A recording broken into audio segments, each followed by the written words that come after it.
Professor Elliot Wolfson. It's such a privilege and pleasure to be sitting with you here in California, where you're a Professor Emeritus, but your acclaim is global with your incredible contribution to Jewish mysticism, to the broader area of mysticism, to the broader academic field. Thank you so much for being here. Thank you, Van. I look forward to our dialogue. So do I. So what is Jewish mysticism? I regularly taught a class in Introduction to Jewish Mysticism for 40 years, and I always would start by saying the topic of this course has two different subjects, Jewish and mysticism. And it will take a lifetime to learn what Jewish does not entail. So I'm going to just go to mysticism and then go back to how Jewish modifies mysticism. So mysticism is a notoriously difficult term to define, and in fact there are debates whether or not we can think of mysticism in a cross-cultural way, or it's sometimes referred to in a perennial or essentialist way, versus those who argue that it must always be understood in terms of context. Jewish mysticism, Christian mysticism, Islamic mysticism, and so on. But for our purposes, I'm going to assume something of a commonality. And I would say mysticism has several major features as it is expressed in different religious cultures. One would be having a kind of direct experience of the divine, or what is considered to be the absolute. Even more profoundly would be the emphasis on a unitive experience that one has with that absolute, which would break down the distinction between the self and the divine. Mysticism also often entails meditational or contemplative practices that bring the individual to that ecstatic state, either of being in the direct presence of the divine or actually becoming one with the divine. I would also say characteristic of mysticism is an assault on our normal logic, which doesn't allow for the possibility of a thing being both A and not A at the same time and in the same relation. But what is distinctive about the mystical consciousness actually is we get to a point where the opposites coalesce, or where we get beyond opposites, and the truth, therefore, is a kind of paradoxical nature. And finally, I would say a common feature of mysticism is ascetic practices, where the mystic adopts a more austere view towards the physical in order to achieve those ecstatic experiences.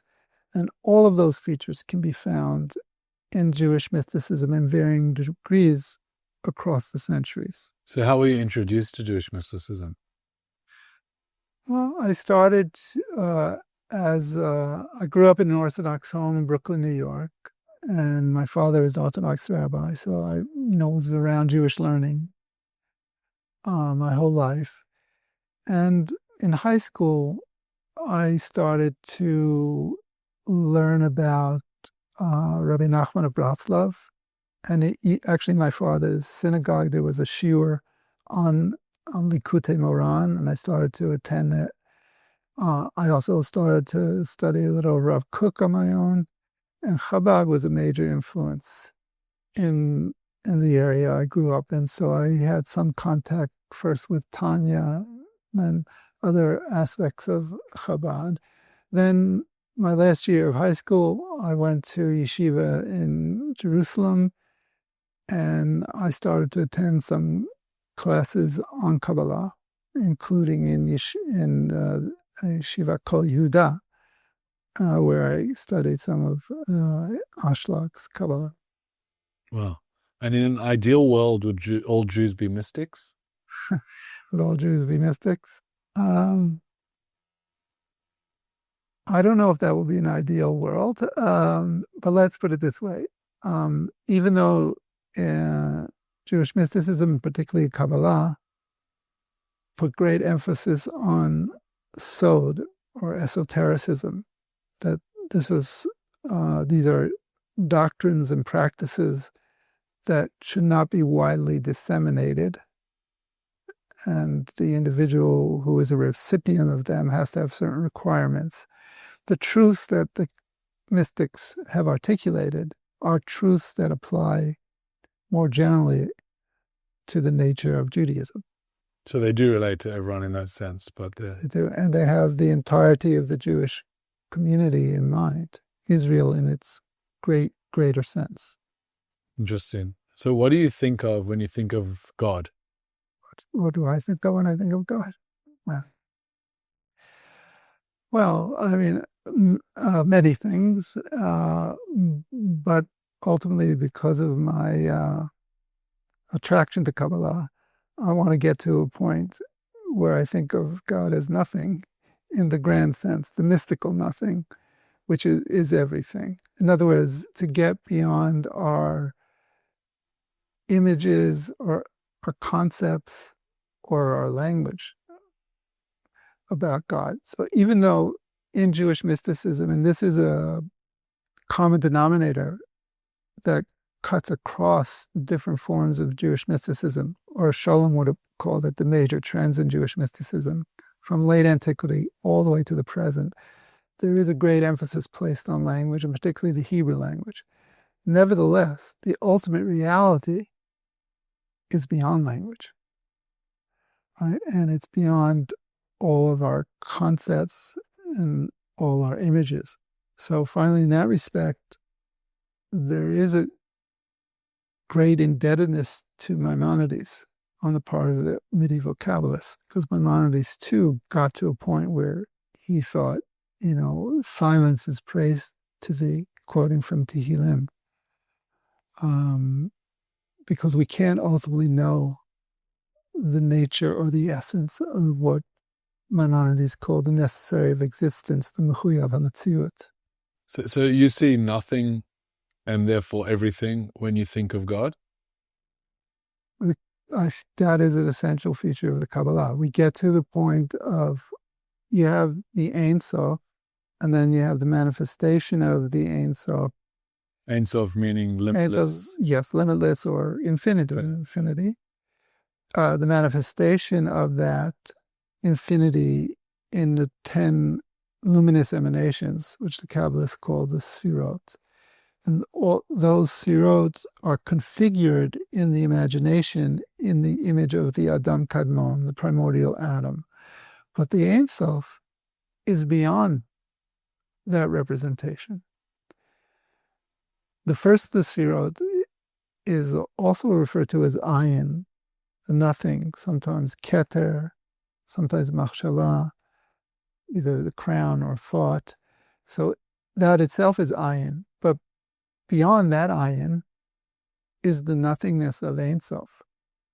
Some later Mekubalim, Kabbalists, actually go so far as to say, of the Ein Sof, even the term Ein Sof is too limited. So they try to avoid even using that expression. So the Kabbalistic conception essentially is that by conceiving of anything, we're by definition limiting the limitless. Cool. And therefore we're praying. I'm just trying to understand, a human being is limited. Will we at least think when you direct our thoughts, our words to something? Yeah, so that's absorbed by the Sfirot. Okay, so that's sort of like the first layer. Right. So you can imagine the Sfirot, which are these. Oh, yeah.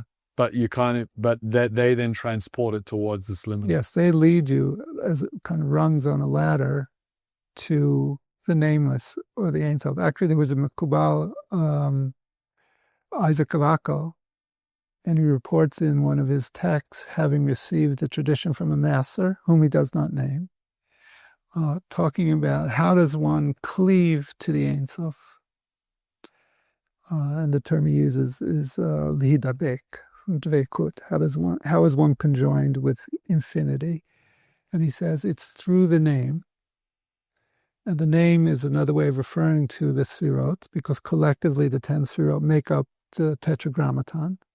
And so the name by meditating or contemplating on the name, one gets to the nameless. And then he uses the image of a ladder.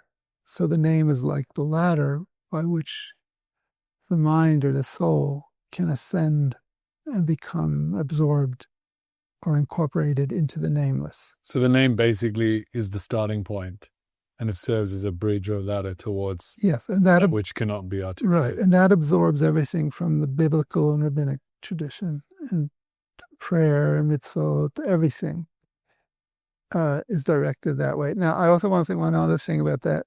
This is not simply a philosophical exercise, because to be absorbed in the nothing, one has to become nothing. So there's a kind of divesting of one's own self or ego consciousness. Is that the notion of nullification of mental? That's a nullification, exactly, precisely. So this becomes very accentuated in Hasidic texts, the teaching of the Maggid of Mezrich, and then, some of his disciples, including most pronounced in Chabad, the Bitul Hayesh, and the nullification of something, and then even a higher Bitul, which they call Bitul B'Metziut, which would be the nullification of existence. So where does the Jewish people fit in this? What is the purpose of the Jewish people? Jewish people are instrumental insofar as they are the ethnos, they are the community that, first of all, is invested with the keeping of the commandments and safeguarding the Torah. And that has the theurgical means of unifying the divine emanations. And particularly this is often expressed in terms of the unification of the masculine and the feminine, which is a quite distinctive feature of the Kabbalah in terms of the history of Judaism.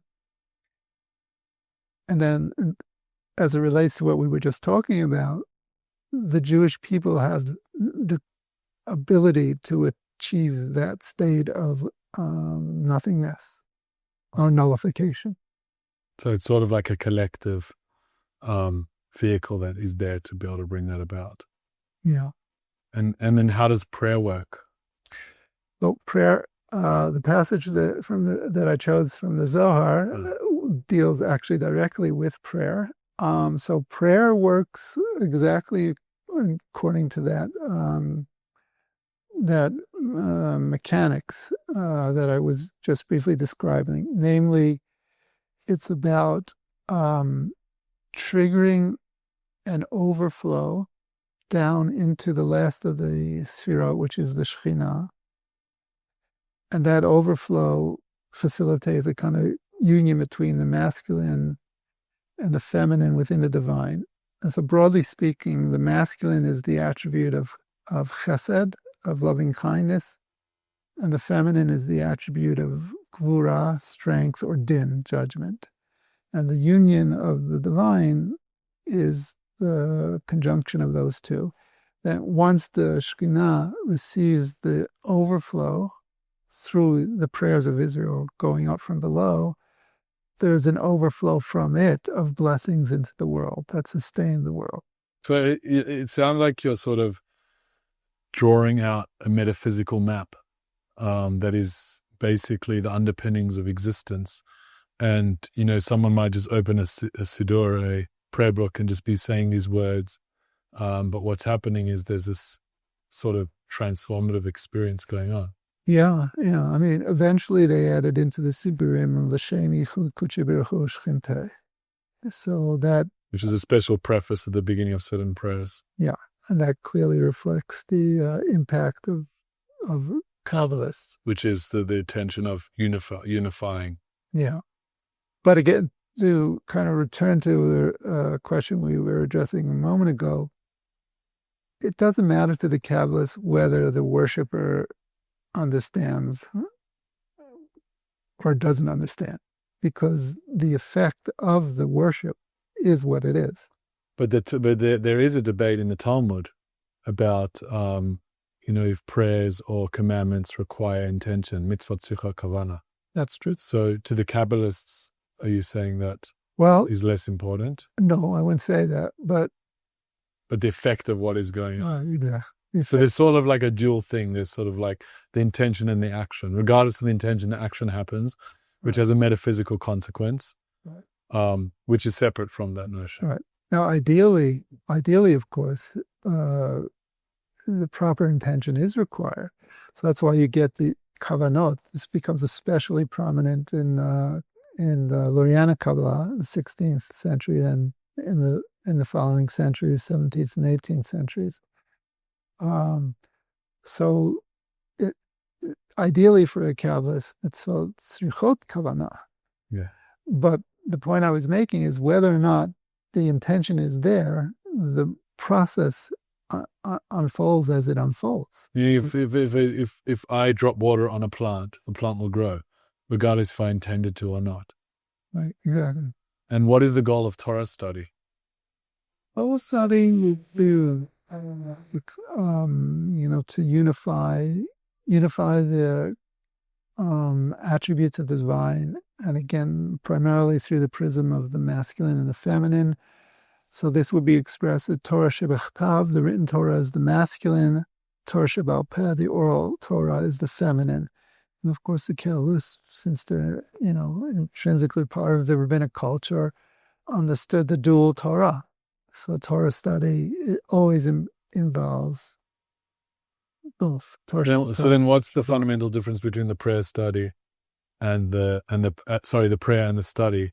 Meaning that are they just two routes to the same destination of unification, or is there a fundamental difference? I would opt for the former. That is, say, the two routes to the same destination. But one does need to do both. One does, yes, one has to do both. Right. But if I was trying to go to a destination, I could just take one path. True. The logic you articulate is valid, but I think I'm trying to think here how to express it. Maybe in terms of klal and prat, collective and individual. Yeah. So Torah study is kind of the klal here, and then the prayer is one of the... sorry, not collective and individual here, you mean sort of principle. The general and the particular. Yeah. And so prayer would be like other mitzvot, other commandments, would be, the prate pratim, which are all contained in the klal. Interesting. So, okay, fine. So Torah study is sort of like the highest level and includes everything. And then one of the avenues is the prayer. Wow. Yeah.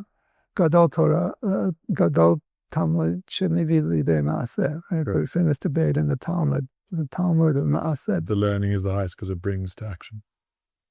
And what about, you talk about masculine and feminine. I understand that is specific principles when applied within Jewish mysticism. Does the mysticism view men and women as the same? No, because it's still working within the kind of the rabbinic ethos, so the number of commandments where women are obligated in is far fewer than that of the men.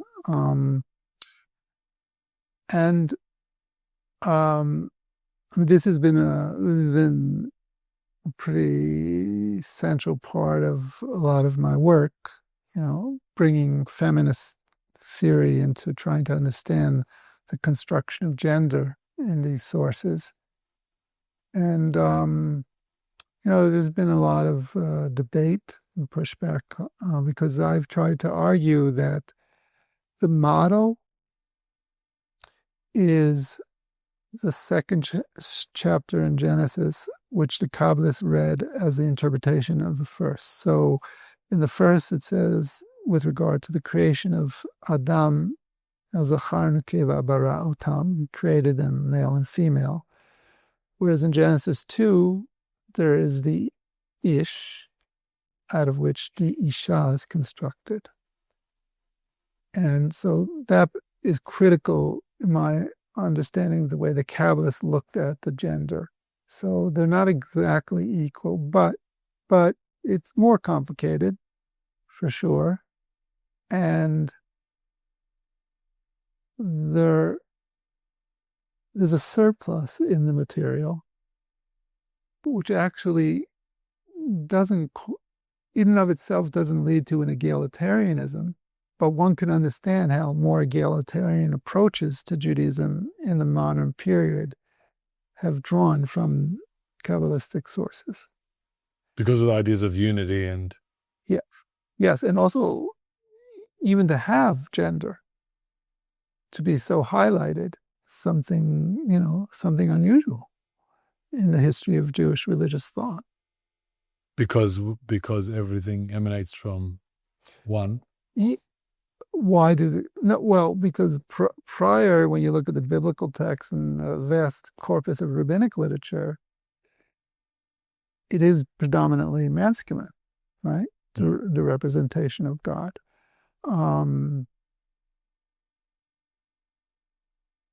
So the fact that the Kabbalists allow this in is already something of a major shift and contribution. Should Judaism be hard or easy in the mystical tradition?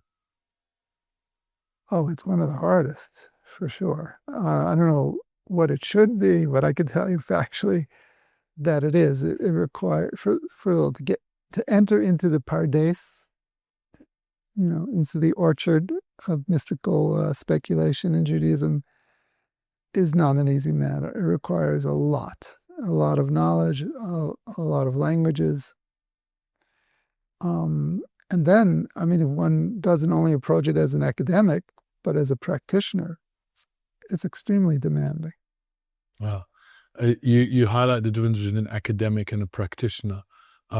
You articulate beautifully the way these concepts work. Do you see Torah study on a personal level as a commandment that you're achieving? Do you personally pray? How do you sort of... Well, I still every now and then connect to communal prayer, but I'm not sure you were asking me exactly about that. I do think that my own dedication to the study of this material and what I write is an act of prayer. And of Torah study. And of Torah study, for sure. Why did God create the world? You want me to answer from a Kabbalistic perspective? Well, from a Kabbalistic perspective, so I'm going to answer that by what Chaim Vital, major disciple of Isaac Luria in the 16th century, he argues that before the world existed, Ein Sof filled all worlds. Of course, filled all worlds is a rhetorical trope to say there were no worlds, because all there was the light of infinity. So there had to be a tzimtzum, a contraction, and or withdrawal of the light to create a makom panoi, an empty space, or a halal, a vacuum, in which worlds other than Ein Sof could be created. And Chaim Vital says, why was that necessary? In order for God to exercise his quality of chesed, to have loving kindness upon the other. Are you paraphrasing the beginning of Eitz Chaim, of Tree of Life? Exactly, yeah. And so that was the purpose of it, really, for God to bestow his benevolence. Yes, exactly. So for that to be affected, there has to be some sense of other, right? And in terms of the language of the Lurianic Kabbalists, beginning with Luria himself, and actually he didn't write too much, but what I'm now going to say is actually one of the texts that he actually authored. After the Tzimtzum, there is then the creation of the Or and the Kli, the light and the vessel. And that's already a sense of difference. right? Because before, when there's just the or, It's all the same. it's non-differentiated. Oh. So can humans do something against God's will? Oh, absolutely. All the time they do. Yeah, that's the, transgression. And that creates a kind of rupture in the divine, separation of the masculine and the feminine. And again, in terms of Kabbalat Ari, the process unfolds that at a certain point, the kalim, the vessels, weren't strong enough to hold the light, and that created a shvirat kalim, a breaking of the vessels. Now, that first break was a rupture within the divine. It wasn't caused by anything outside of the divine. But then that is rectified, and it's not broken again until the sin of Adam and Eve in the Garden of Eden. And then that gets rectified at Sinai, and that's broken again with the Egel Zahav, the golden calf. And we are still historically living within that break. So those breaks, even the building of the temple, which went far to creating the mechanism for unification, it still wasn't perfect yet. That will only be, according to them, in Yemot HaMashiach, the days of the Messiah. So in answer to your question, with the exception of that first break, all the other breaks are dependent on human transgression. So you said that will only be rectified ultimately in Yemot HaMashiach in the Messianic era.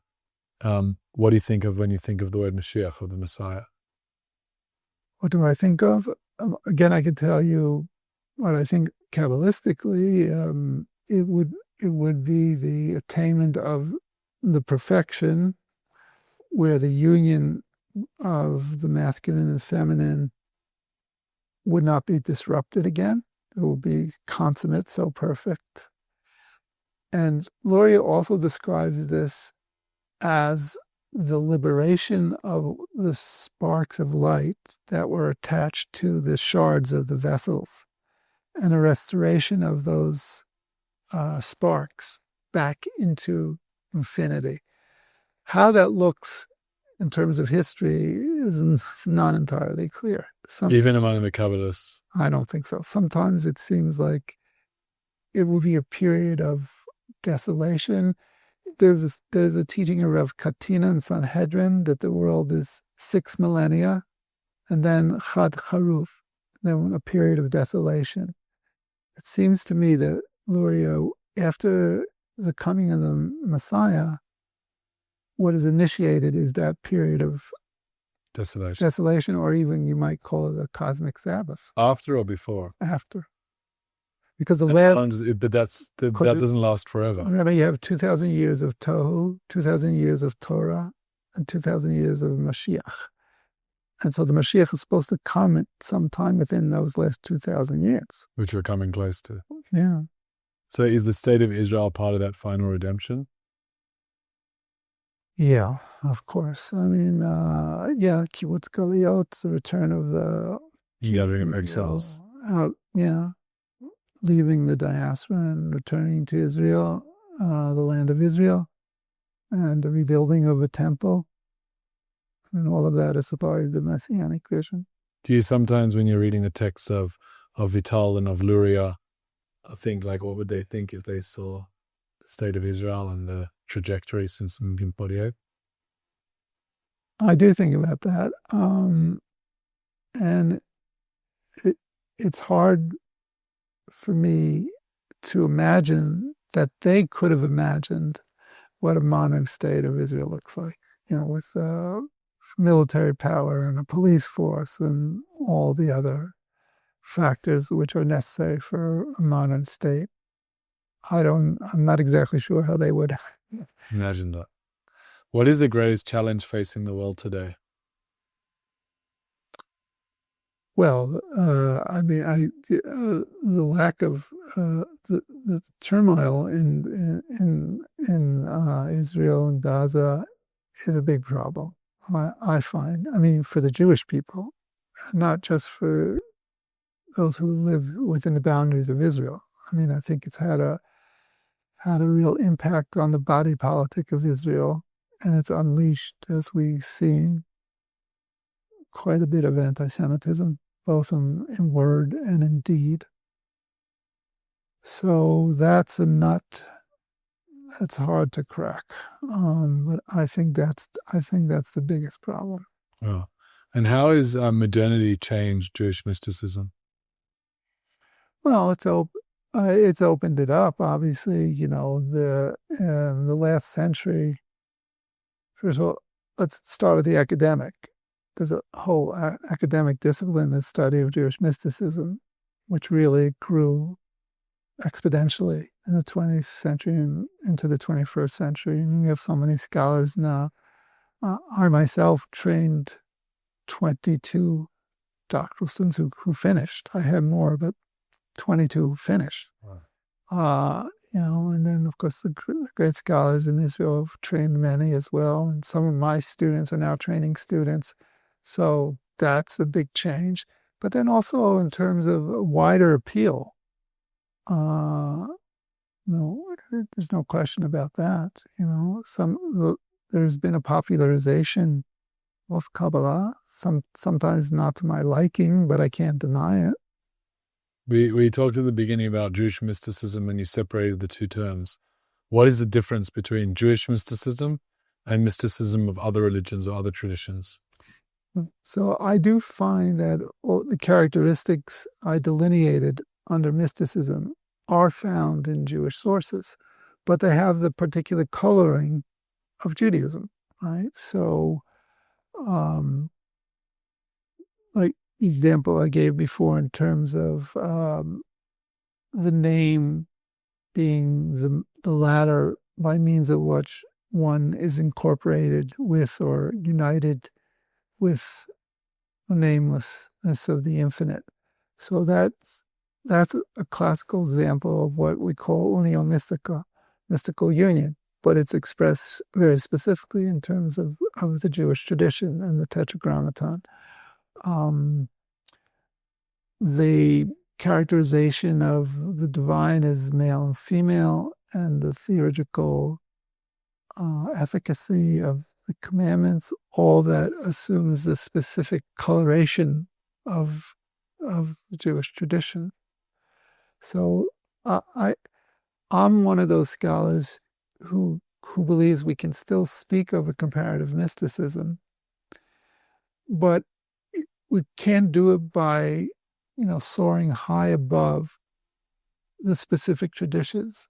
One has to go deep into a tradition, and the deeper one goes into the tradition, one finds the pathways to other traditions.